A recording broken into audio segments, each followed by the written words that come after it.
कमलनाथ के बयान पर मध्य प्रदेश में मच गया बवाल, शिवराज का पलटवार। कमलनाथ के अधिकारियों को धमकी, सुधरे नहीं तो मिलेगी सजा।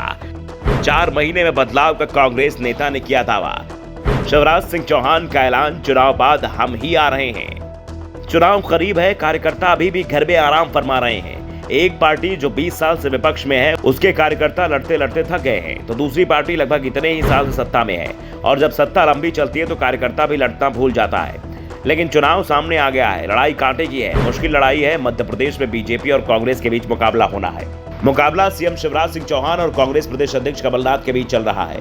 पहले दोनों एक दूसरे सवाल कर रहे थे, अब एक दूसरे पर जुबानी तंज कस रहे हैं। कमलनाथ ने दावा किया है कि 4 महीने के लिए बीजेपी के पास पुलिस, पैसा और प्रशासन है। 4 महीने बाद हम इन्हें प्रेम से विदा करेंगे।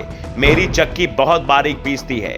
तो शिवराज सिंह चौहान ने भी तुरंत जवाब दिया, कहा चिंता ना करो, कोई कहीं नहीं जा रहा है, जो जहां है वो वही रहेगा। हम सत्ता में हैं और फिर सत्ता में वापस आ रहे हैं। कांग्रेस विपक्ष में है, वैसे विपक्ष का जो दायित्व था वो सही तरीके से नहीं निभाया, इसलिए जनता उन्हें एक बार फिर विपक्ष में बैठने का मौका देने वाली है।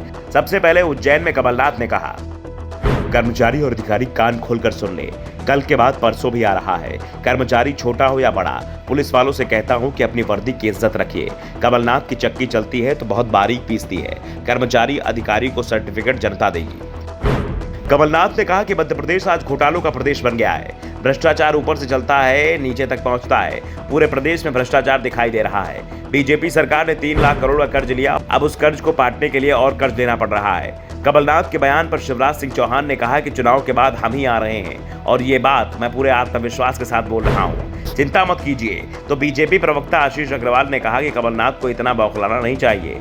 हर दिन पुलिस और प्रशासनिक अधिकारियों को धमका रहे हैं। मन से जिस तरह से निचले स्तर की भाषा बोल रहे हैं, वैसे भाषा शैली मध्य प्रदेश के लोगों की नहीं है। जिस तरह के बयान कमलनाथ दे रहे हैं वो बता रहा है कि कांग्रेस को एक बार फिर से हार मिलना तय है। जनता बीजेपी को ही मौका देगी। अब मौका किसे कहां मिलेगा यह मध्य प्रदेश की जनता तय करेगी। 4 महीने बाद विधानसभा चुनाव है और जो माहौल दिखाई दे रहा है उससे बड़े से बड़े विशेषज्ञ हैरान हैं, क्योंकि ना तो किसी के पक्ष में कोई लहर दिखाई दे रही और ना ही सत्ता विरोधी रुझान साफ दिख रहे हैं। सत्ताधारी बीजेपी और विपक्षी दल कांग्रेस के बीच मतदाता बटा हुआ दिखाई दे रहा है। ऐसे में सब कुछ चुनाव रणनीति पर टिका होगा, यानी जिसकी रणनीति अच्छी होगी, जिस दल ने टिकट वितरण में सही उम्मीदवारों का चयन किया होगा, चुनाव में सही मुद्दे उठाए होंगे, जीत उसी के हिस्से जाएगी। लेकिन ये साफ है कि इस बार चुनाव भी 2018 जैसा ही कश्मकश भरा दिखाई दे रहा है।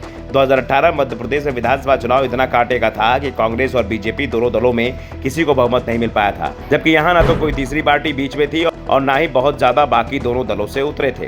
राज्य की 230 सीटों में से 223 सीटें इन दोनों दलों में ही बटी थी, लेकिन बहुमत किसी को नहीं मिला। बीजेपी को 109 और कांग्रेस को 114 सीटों पर जीत मिली। बाद में निर्दलीय विधायकों की मदद से कमलनाथ ने सरकार बनाई, लेकिन ये सरकार 15 महीने ही चल पाई और बाद में कमलनाथ की जगह बीजेपी के शिवराज सिंह सीएम बन गए।